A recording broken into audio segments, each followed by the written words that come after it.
దేవునికి స్తోత్రము, దేవదేవుని కొందరములు. ప్రభు అయినటువంటి యేసుక్రీస్తు నామములో మీ అందరికీ శుభములు తెలియజేస్తున్నాను. ప్రియ సహోదరి సహోదరులారా, ఈ ఉదయకాల సమయంలో దేవుని యొక్క వాక్యం సెలవిస్తుంది. దావీదు గారు చూసుకున్నట్లయితే యుద్ధములో ఎంతో నైపుణ్యత కలిగినటువంటి వాడు, దేవుని యందు భయభక్తులు కలిగి దేవునికి దగ్గరగా నడిచినటువంటి వ్యక్తి దావీదు గారు. దావీదు గారు సైన్యంలో చూసుకున్నట్లయితే అనేక మంది బలాఢ్యులు ఉన్నారు. అయితే దావీదు గారికి 30 మంది పరాక్రమశాలులు ఉన్నారు. అంటే దావీదు గారి యొక్క ఆ సైన్యంలో చూసుకున్నట్లయితే 30 మంది యోధులు ఉన్నారు. ఆ 30 మంది యోధుల్లో 3 పరాక్రమశాలులు ఉన్నారు. అంటే 30 మంది సైన్యము బలము కలిగినటువంటిది.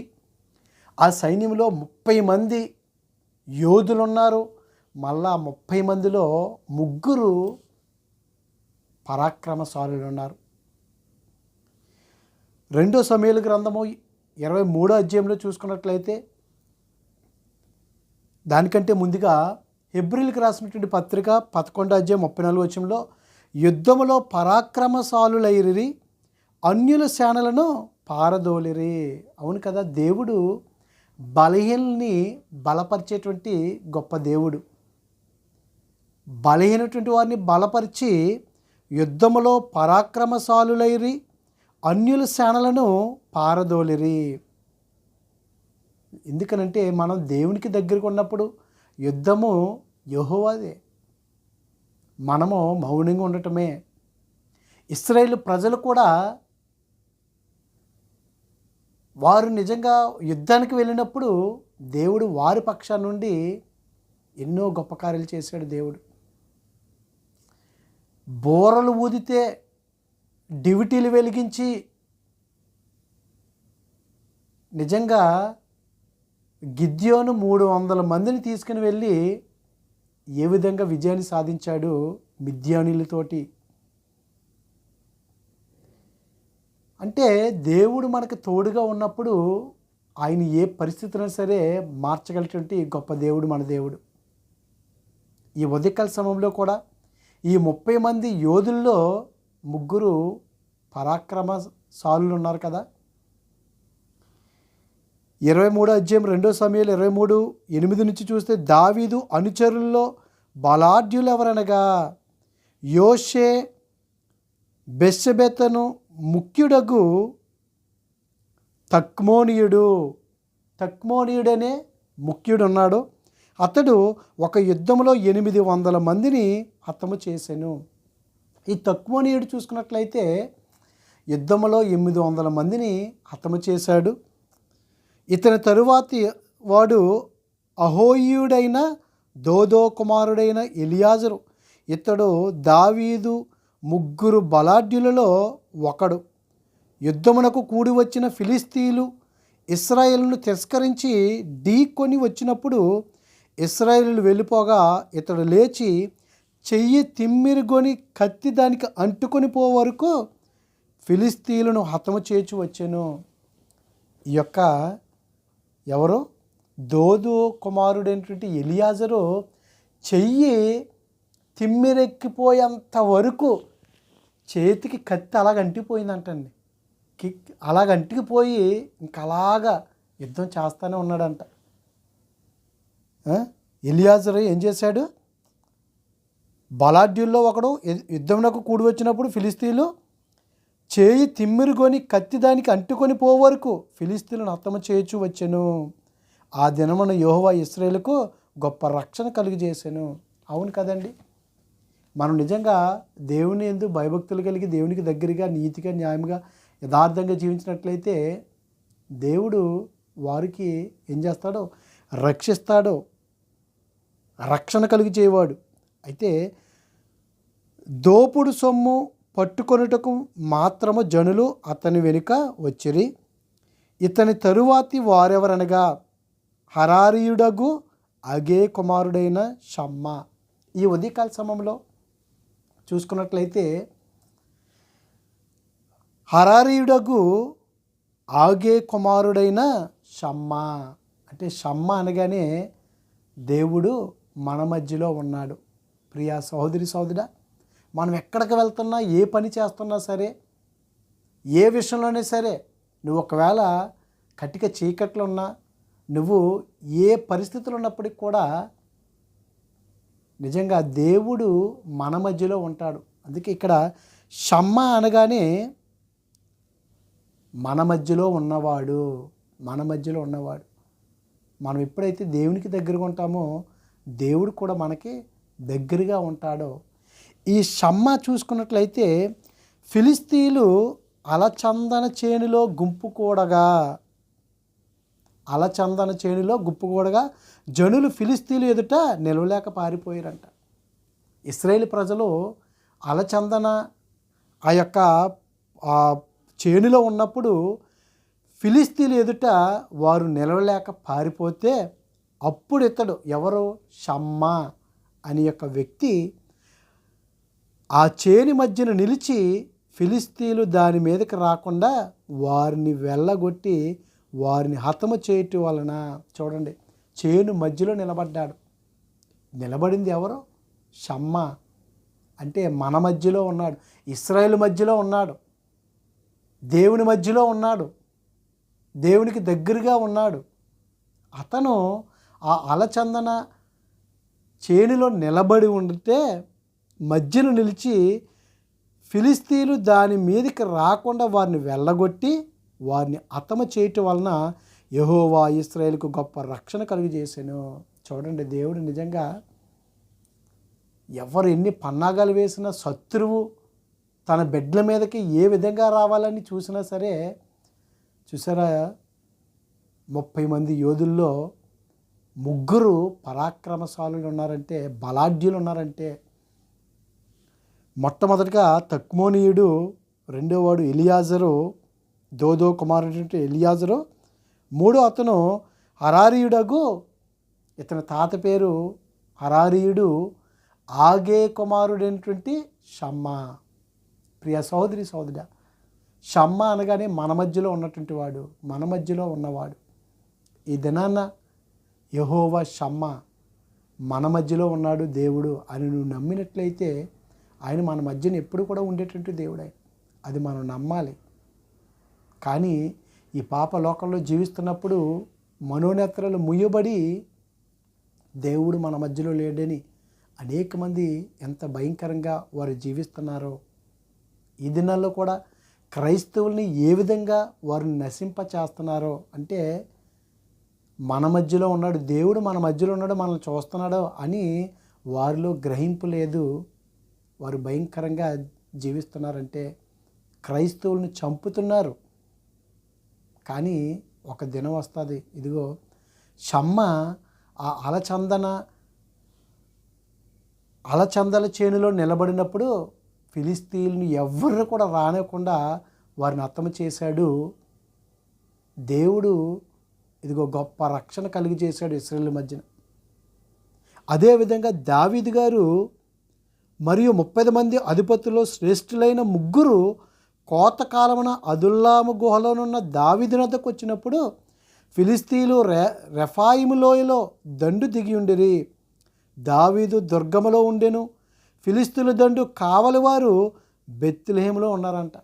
ఫిలిస్తీయులు కావలివారు బెత్లెహేములో ఉంటే దావీదు మహారాజు ఇదిగో ఆ బెత్లెహేములో ఏమన్నాడైనా, గవిని దగ్గర ఉన్నటువంటి బావి నీళ్ళని తాగాలి అని ఎవడైనా సరే నాకు తెచ్చి ఇచ్చిన ఎడల ఎంతో సంతోషించదనని అధికారితో పలకగా, ఇదిగో ఆ బెత్లెహేములో ఉన్నటువంటి ఆ బావి దగ్గర నుంచి నీళ్ళు నాకు తెస్తే నేను ఎంతో సంతోషిస్తాను అని అన్నప్పుడు ఈ 3 పరాక్రమశాలులు నిజంగా వెళ్ళి వీరేం చేశారు, ఆ 3 బలాఢ్యులు ఫిలిస్తీయుల దండు కావలి వారిని ఓడించి,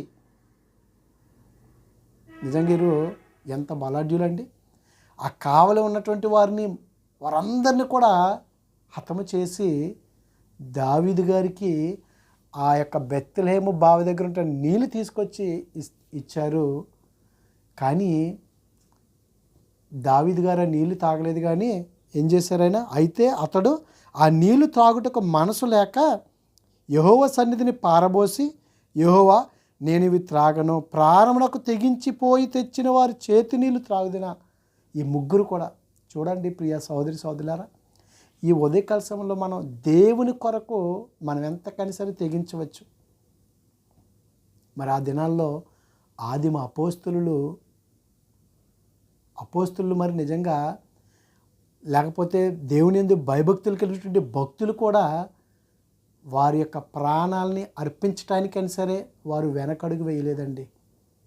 అదండి తమ ప్రాణమునకు తెగించిపోయి తెచ్చినవారు. ప్రాణమునకు అంటే దావీదు గారు అంటే ఎంత ఇష్టమో చూడండి ప్రియ సహోదరి సహోదరులారా. ఈ దినాల్లో మనం కూడా మనకు నచ్చినటువంటి వారు ఏదైనా అడిగితే చూడండి, మనకున్నా లేకపోయినా ఏదో చేసేయాలని చెప్పేసి పరితపించిపోతుంటాం, తపన పడి పనులు చేస్తూ ఉంటాం. మరి దేవుని కొరకు మరి ఇదిగో దావీదు గారు అడిగితేనే వారి ప్రాణమును తెగించి ఆ యొక్క బెత్లెహేము బావి దగ్గర ఉంటే నీళ్ళు తీసుకొచ్చి ఇచ్చారే. మరి ఈ దినాన మనం దేవుని కొరకు ఏమి తెగిస్తున్నామో, మన యొక్క హృదయాల్ని అర్పించుకుంటున్నామా? అయ్యో, ఈ పాప లోకంలో నేను కలవకూడదు అనే ఒక తెగింపు ఉందా? ఇదిగో నేను పాపంలో పడకూడదు, నేను దేవునికి దగ్గరగా ఉండాలి, అపవాదికి ఇదిగో వాడికి సిగ్గు కలిగించాలి, వాడిని నేను ఓడించాలి అని మనలో ఒక తెగింపు ఉండి, ఇదిగో నేను అన్నీ కూడా ఈ లోకానుసారంగా నేను జీవించవసరం లేదు, నాకున్న దాంట్లో నేను తృప్తి పొందుతాను అని ఒక తెగింపు మనలో ఉన్నదా? ప్రభువు కొరకు ప్రయాసపడేటువంటి ఆ తెగింపు మనలో ఉన్నదా? ప్రభువు కొరకు ఎంత దూరమైన సరే వెళ్ళటానికి మనలో ఆ తెగింపు ఉన్నదా? ప్రభువు కొరకు నేను మాట్లాడడానికి నేను ఎక్కడ కూడా సందేహించను అనేటువంటి తెగింపు ఉన్నదా? ఇదిగో ప్రభువు కొరకు నిస్వార్థమైనటువంటి సేవ చేస్తాను అనేటువంటి తెగింపు మనలో ఉన్నదా?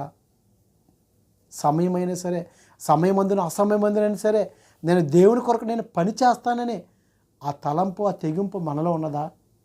దేవుని కొరకు ఏదైనా సరే ఇవ్వటానికి మనలో ఆ తెగింపు ఉందా? ఇదిగోండి ఆ పేద విధవరాలు తన దగ్గర ఉన్నటువంటి 2 నాణేలు వేసేసింది, తెగించిందండి. తనకేమీ లేదు, ఇంకా తనకున్నదంతా కూడా అది ఆ తెగింపు ఉండాలండి.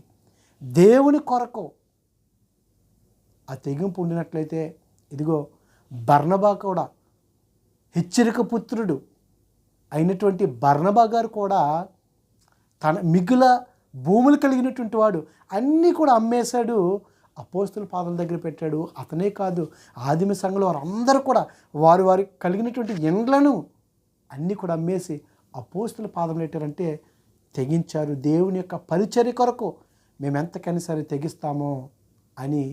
ఇదిగో ఇక్కడ ఈ ముగ్గురు, ఆ తక్కుమోనీయుడు, అలాగే తక్కుమోనీయుడు, ఎలియాజరు, షమ్మా, ఈ ముగ్గురు కూడా ఇదిగో ఎవరైనా సరే ఆ యొక్క బెత్లెహేము బావి దగ్గర ఉంటే నీళ్ళు తీసుకొచ్చి నాకు ఇచ్చినట్లయితే నేను సంతోషిస్తానంటే, దావీదు గారి యొక్క సంతోషం చూడటానికి ఈ ముగ్గురు వెళ్ళి ఫిలిష్తీయులందరినీ కూడా హతము చేసి నీళ్ళు తీసుకొచ్చి ఇచ్చారు.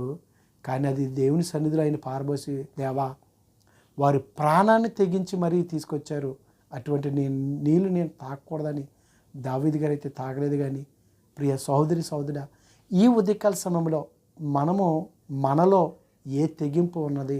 ప్రభువు కొరకు ప్రయాసపడేటువంటి ఆ తెగింపు ఉన్నదా? ప్రభువు కొరకు ఇదిగో మన కుటుంబాన్ని అంతటిని కూడా దేవుని దగ్గరికి నడిపించేటువంటి ఆ తెగింపు మనలో ఉన్నదా? ఇదిగో పక్కవారు ఏదనుకుంటారు, ఎదుటివారు నన్ను ఏదో అంటారు, లేకపోతే నా స్నేహితులు ఏదో అంటారు అని నువ్వు భయపడిపోతున్నావేమో. ఇదిగో ఎవరి గురించి భయపడవసరం లేదు.